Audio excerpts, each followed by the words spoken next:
अस्सलाम वालेकुम dear students, class 8 science का चैप्टर नंबर 4 हम पढ़ रहे थे। हम पोल्यूशन के बारे में पढ़े थे, हमने ग्लोबल वार्मिंग के बारे में पढ़ा, ग्रीन हाउस इफेक्ट के बारे में पढ़ा।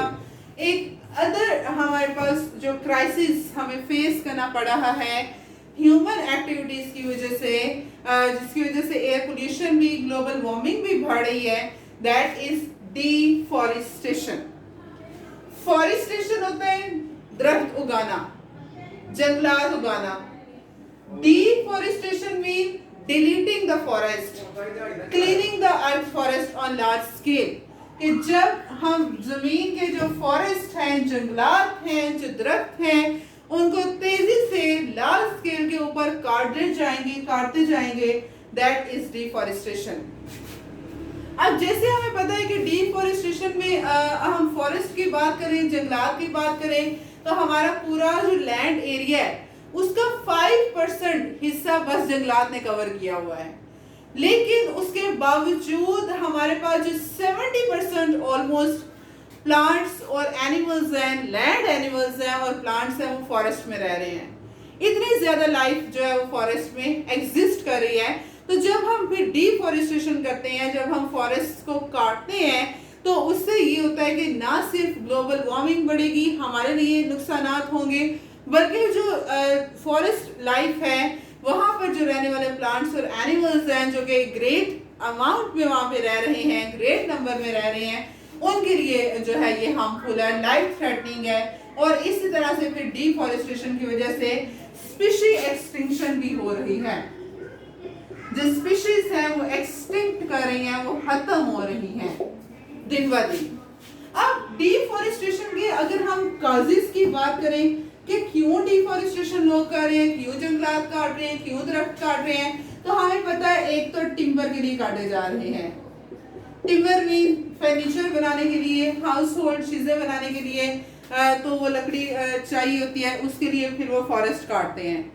फायर के लिए काटते हैं, आग जलाने के लिए, या जो कैटल्स हैं, मवेशी जो है वो ग्रेजिंग करते हैं, चारा खाते हैं, उसके लिए फिर वो फॉरेस्ट काटते हैं, डिफॉरेस्टेशन कर रहे हैं ग्रेजिंग लैंड के लिए। उसके अलावा जो है वो एग्रीकल्चर के लिए, ज़राअत के लिए डिफॉरेस्टेशन की जा रही है, जंगलात काटे जा रहे हैं। उसके अलावा रोड कंस्ट्रक्शन के लिए जंगलात काटे जा रहे हैं। जब नए से नए रोड्स बना रहे हैं, पहाड़ों को काट के बना रहे हैं, उसके लिए फिर वो फॉरेस्ट काट देते हैं, जंगलात दरख्त काट देते हैं। तो इस तरह से ये काजेस ऑफ डिफॉरेस्टेशन हमारे पास है, और ये डिफॉरेस्टेशन बहुत हार्मफुल है। ग्लोबल वार्मिंग इसकी वजह से जो है वो बढ़ रही है, बारिशें कम हो रही हैं, फॉरेस्ट ज्यादा होंगे, ज्यादा से ज्यादा जाहिर है ट्रांसपायरेशन होगी वाटर की, और ज्यादा से ज्यादा बादल बनेंगे और फिर बारिश आएगी। तो जब ये नहीं होंगे तो फिर बारिश भी कम पड़ेगी। नेक्स्ट अगला हमारे पास जो है डिफॉरेस्टेशन के बाद जो दूसरी प्रॉब्लम हमें फेस करना पड़ी है, that is lack of energy resources. कि जो एनर्जी रिसोर्सेज हैं उनकी कमी दिन ब दिन हो जा रही है। जैसे हमारे पास कोल है, पेट्रोलियम है, या गैस है, नेचुरल गैस, ये जो रिसोर्सेज है ये नॉन रिन्यूएबल एनर्जी रिसोर्सेज हैं। कि नॉन रिन्यूएबल एनर्जी रिसोर्सेज मतलब कि इनको हम बार बार यूज नहीं कर सकते, नॉन रिन्यू है, हम इनको रिन्यू नहीं कर सकते, हम इनको अगेन अनदर फॉर्म में यूज नहीं कर सकते। जैसे वाटर है वो एक रिन्यूएबल एनर्जी रिसोर्स है, किस तरह से कि पानी गंदा है हम उसको साफ करके दोबारा यूज कर लें, इस तरह से वो नॉन रिन्यूएबल है। लेकिन ये वो रिन्यूएबल है, ये नॉन रिन्यूएबल एनर्जी रिसोर्सेज है, जितना ज्यादा इनको इस्तेमाल करेंगे उतनी ज्यादा इनकी कमी होती चली जाएगी। और जब इनकी कमी होती चली जा रही है, क्योंकि दिन ब दिन इनका इस्तेमाल बढ़ रहा है, इंडस्ट्रीज में फ्यूल के लिए जो है वो एनर्जी हासिल करने के लिए वो इनको जला रहे हैं, फिर उसके बाद इलेक्ट्रिसिटी बनाने के लिए इन रिसोर्सेज का बहुत ज्यादा यूज किया जा रहा है, जिसकी वजह से ये दिन ब दिन कम होते जा रहे हैं।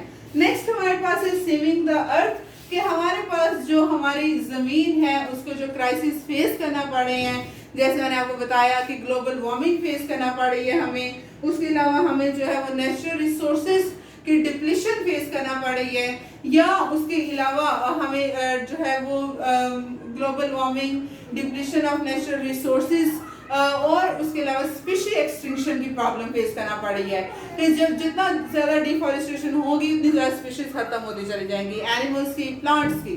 उसके लिए क्या किया जा रहा है कि एयर पोल्यूशन को कम किया जा रहा है। एयर पोल्यूशन को प्रिवेंट करने के लिए एनजीओज हैं, नॉन गवर्नमेंट ऑर्गेनाइजेशंस, वो अवेयरनेस पैदा कर रही हैं लोगों में कि आप ज़्यादा से ज़्यादा प्लांट्स उगाएं, और इसलिए वो अवेयरनेस वॉक्स भी कर रहे हैं, कॉन्फ्रेंसेस भी अरेंज कर रहे हैं। उसके अलावा टॉक्स भी जो है वो इस पे सर्टेन कर रहे हैं ताकि वो अवेयरनेस लोगों में पैदा कर सकें। उसके अलावा गवर्नमेंट जो है वो लॉ पास कर रही है कि जिसके जरिए जो इंडस्ट्रीज हैं वो ऐसा क्लीनर फ्यूल यूज करें जो कि जाहिर है गैसेस एटमॉस्फेयर में जाएंगी फॉसिल फ्यूल के जलने की वजह से, तो वो एसिड रेन कास्ट करेंगी। तो जब वो कन्वर्टर्स यूज कर लेंगे अपनी चिमनीज में इंडस्ट्रीज, तो वो कन्वर्टर्स क्या करेंगे, उन गैसेस को लेस हार्मफुल गैसेस में कन्वर्ट करके फिर एटमॉस्फेयर के अंदर भेजेंगे।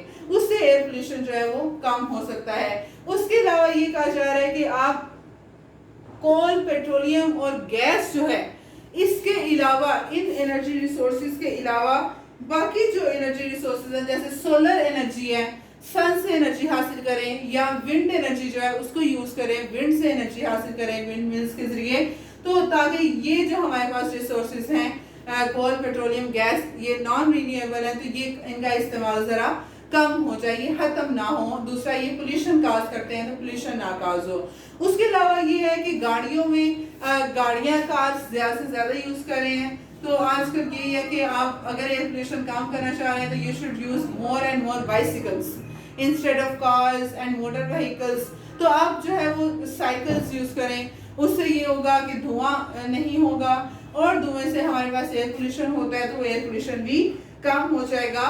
और आखिरी बात ये कि हम ऐसी चीजें यूज करें जो कि रिसाइकल हो सकती हैं, जैसे प्लास्टिक, पॉलीथीन बैग्स हैं, शॉपिंग बैग्स हैं जो कि रिसाइकल नहीं हो पाते, जो कि टूटते भी नहीं हैं, नॉन बायोडिग्रेडेबल हैं, तो हजारों साल भी पड़े रहेंगे, वो शॉपर पड़ा रहेगा तो वो ऐसे ही रहेगा और वो पोल्यूशन काज करेगा, वो वाटर लाइफ को डिस्ट्रॉय करेगा।